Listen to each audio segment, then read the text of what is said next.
That's what the baby chair's for. All right, you guys ready to get uncomfortable again? Yes. Yes. Okay, here goes. So, I was 24 years old when I decided I was finally ready to take the foolish plunge into cohabitation with a girlfriend. She was named after a gemstone that people find decorative. And since I was outed in my last story by two people involved in the story, it's messy, we're just going to refer to her as Semi-Precious Stone. So, Semi-Precious and I met here in Fable and fell in love and shit, and moved to Seattle together. And the first year was a blast. In love and playing house, you know, young couple, new city, exploring together. Saturday adventures after brunch, walks on the beach, sex on the regular. But she was a wildly ambitious young professional architect, and I was a student and a musician, stuck in a very severe case of arrested development. So it came as no surprise when I returned home one night after work and she announced that I had been voted off the island. I'm depressed, she told me. So you're moving out. So hit the road. Now, luckily my buddy James was living in a massive house and he and his roommates allowed me to stay there on the couch so I could kind of put the pieces back together, find a place to live. And I found a place shortly thereafter. It's a studio apartment close to the university, and it was perfect except for the two neighbor girls from Michigan who both worked in the service industry, so therefore they would party most weeknights, keeping me awake with their shrill Great Lakes accents. But my time there was short-lived because one of James's roommates, Big Gay Bob, offered me a job with the company that he was working for, which also included a free apartment. So I was to be the resident manager for a really reiterate that, low-income apartment building. The Olita Apartments, a 34-unit building in downtown Seattle. So my job was to be like the on-site authority for any questions or mishaps, keeping the common areas clean, like general maintenance, and just kind of being a representative for the company in this building in what essentially amounted to a lawless, insane asylum. But it came with a free apartment, and I was so desperate to get away from Ted Nugent's cousins that I took the job and the apartment sight unseen. And the first thing that hits you when you walk into the Olita Apartments is the smell, shrimp omelet. It took a few minutes to you walk in, that's something, man. It's a shrimp omelet.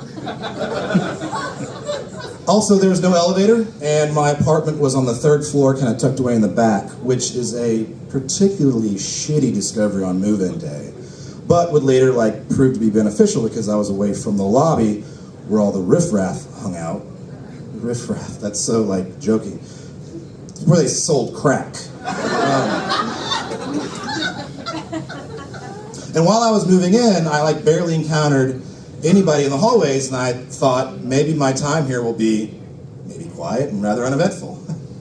And this all changed on night 3, and I was on the phone chatting with a friend when I heard a kerfuffle in the hallway, and I kind of shushed my friend. I'm like, hold on. Yep, someone's yelling rape. I gotta go. I'll call you back. So I walked outside to see this middle-aged lady flopping around on the floor in front of the apartment across from mine. His apartment door was open.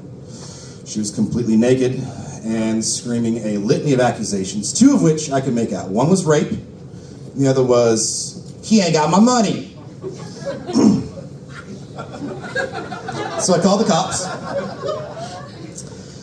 And after the cops arrived, they gleaned that the lady was hired by my neighbor for her services, which also included the use of his apartment to smoke crack. And when he ran out of crack and was like, you gotta go, she wasn't having it, so she moved on to plan B and just started yelling rape. naked in the hallway. So there was no rape. Shockingly, there were no arrests made. Cry wolf. You should cry wolf.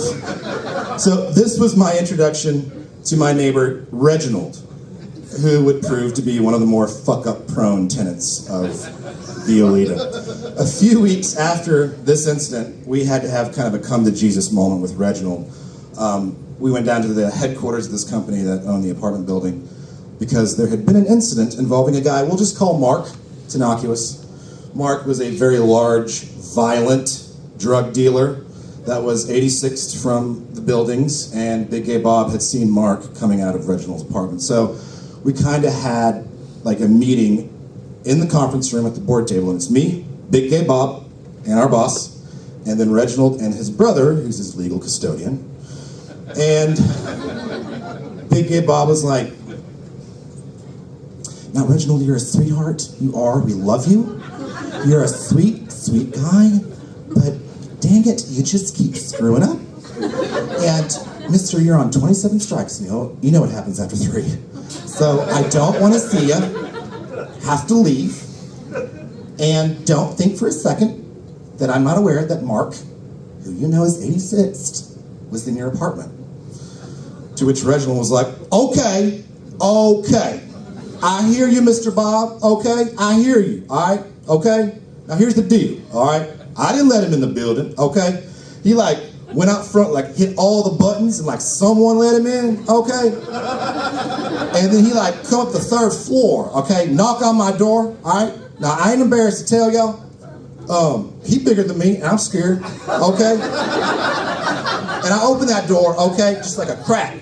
And he overpowered me, okay? He come up in my apartment, cut his hair, and then leave.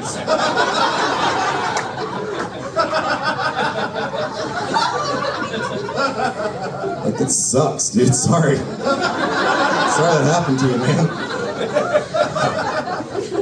So I soon learned that we had Reginald's mom's phone number on speed dial on the office phone. And just the verbal threat of, "Don't you make me call your mom," would make Reginald like stop in his tracks. Whatever dipshit activity he was up to, an embarrassment would set in, and he'd be like, "Please don't call my mom." I'd be like, "All right, cool, you got it. Stop what you're doing."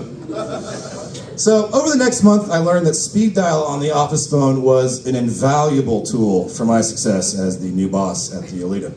We had the sheriff's personal cell phone number on speed dial because I was tasked with monitoring the activities of a tenant's nephew who had a key to the building and would use his uncle's apartment to sell crack and heroin. I also used the sheriff's number for evictions, of which there were aplenty. There was the lady who went off her meds and with the aid of a crowbar ripped up half of the wooden floorboards in her apartment before finally leaving with just the clothes on her back and her Pomeranian. There was the pre-op trans prostitute who, despite only having to pay $17 a month because the company was supporting her in her efforts for her surgery, went 3 months without paying rent, so I had to kick her out too. Very sad. Very sad. Also on speed dial was a company that would clean up the mess left behind by tenants after an eviction. This same company was used to clean up crime scenes. And this proved valuable when we evicted the Canadian hoarder couple that had a pair of dogs that they never, ever took outside for walks. So I asked the boss man, actually let me back it up a little bit. They had to wear hazmat suits to clean up that apartment. And I asked the boss man, I was like, "Man, is that the worst you've ever seen?" And he's like, "No, it's close. It's close." Did they mention a missing pet bird because we found a dead shriveled up parakeet? I'm like, no, that's awful. So I was 6 months into my stay at the Olita with the worst problems thus far having been of the human variety. When I discovered the most valuable number on speed dial, the pest control specialist. I was asleep one evening when I felt the unmistakable feeling of a bug scurrying across my stomach. And in one move, I flew out of bed, across the room, switched on the light. I launched the mattress in the box spring up into the air and against the wall just in time to catch the little fucker. And after a quick Google search, my worst fears were realized. Bedbug. Ew.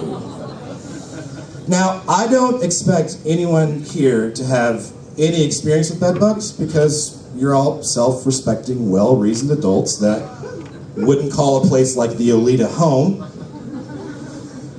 So let me give you a brief primer on these little guys, these little fuckers. So while you writhe and squirm in your seats right now, I need to make something very, very clear. I didn't have bedbugs, or at least I didn't host the bedbugs, and there's a real difference. My neighbors hosted the bedbugs. And in the evening, they would crawl through the walls, into my apartment, into my bed, and onto my body. And after a quick feed, they'd go back the way they came, returning to their den of filth in one of my neighbor's apartments. So the next day, I tore my apartment up, looking for like any signs of their passing, and I found nothing, except for like a few itchy bites and post-traumatic stress disorder. Nevertheless, I freaked out and I hit the last number on speed dial and called the pest guys. Now, they gave me a primer over the phone, so when they arrived later in the day, they could like wage an all-out successful firebombing campaign in my apartment. So I moved all the furniture to the middle of the room so they could lay a perimeter of bug eviscerating dust like along the edges of the room, dry cleaned every last stitch of clothing. And then the guys sprayed what was most likely a mercury-laden carcinogenic liquid death over every surface of the entire place, but I didn't care, because we were going to win this war. Now, what I didn't know at the time, however, was that eradicating a building from bedbugs is like chasing fire. You have to bomb the entire complex, or else the little fuckers are just going to find the one safe place and wait it out until you're comfortable, again in your own apartment, in your own bed, sleeping well at night, and perhaps sharing the bed with a special guest, and then they'll make their return. More on that later. So with Bug-Free Home, it worked. Bug-Free Home and school about to start, man, I was back in the game. It had been a lonely couple of months since I really couldn't mask my horror and anguish from my friends, and they all heard about the incident. They assumed my apartment was not only infested, but also that I was a mobile host, a disgusting pariah, completely banished from all social functions. I assured them that this was not the case, but nobody really came over again for a while. I can't blame them. But this just refocused my efforts to make new, more empathetic friends on campus. And by that, I mean just people that didn't know I had had bedbugs. So Monday morning, I arrived to a history class, and I take a seat against the back wall.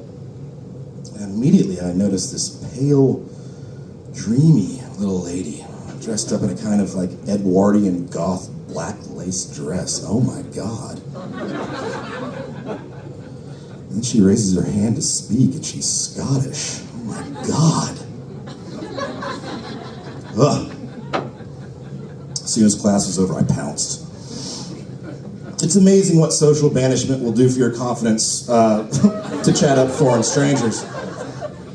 So we ended up getting coffee and chatting and smoking and talking about school and talking about Seattle, and eventually music comes up, and I'm like, oh, hey, did I mention I play in a band and we're having a show next week and you should totally come? She says yes. So over the next week, we chatted in between classes and discussed our upcoming date, when one day, she tells me, she's checked the bus schedule, and the last bus going back to her neighborhood leaves too early in the evening for us to really have a good time, so can she just stay with me? And I'm like, yes. Yes, you can. Europeans. So forward. So the night of the show, the Scot shows up and charms every last goddamn person in the bar. No one gave a shit about my band's performance, because who cares when there's like this cute Scottish lass to talk to? After the show, she reiterates that she's staying at my place and we should probably go dancing. And as if this wasn't going so well already. Fortuna handed me one more sweet gift. Because who do you guess was at the dance club? Semi-precious stone.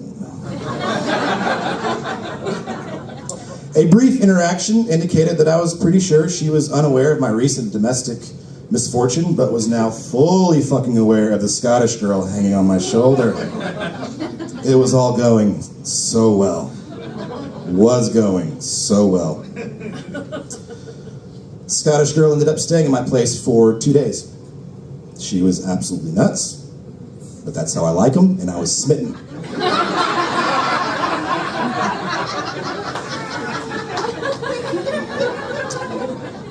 So on Monday, I show up to our class, and she has this look on her face somewhere between, like, revulsion and sympathy. And I sit down next to her, and the first words out of her mouth were, "Hey, Edison, I've got bites." like bedbug bites. I've stayed in some raunchy hostels, and I know bedbug bites. "Hey, Edison, you got bedbugs." She was disgusted. That was it. It was done. She wanted nothing. I know. But that bit of sadness is fucking child's play, because that meant we were back at war with the bedbugs, man. And again, I was facing banishment. Be alone with the bugs. So we got smart this time, and we called a mandatory meeting for every tenant in the building. And they were given quarters, directed to wash all their clothes, and prepare for an all-out carpet bombing. On D-Day, I accompanied the pest control guys as we treated every last unit. And I'm going to do you a solid here. I'm going to save you the details of everything we saw. All I'll tell you is one of the pest guys actually told me, "Man, I've been doing this for 34 years, and this is hands down the worst infestation I've ever seen. I'd tell your friends and family to steer clear of you and this place for a while until we get this definitively eradicated." "You mean like banishment?" Yeah. "Thank you, sir," I assured him. "That won't be a problem." Thank you.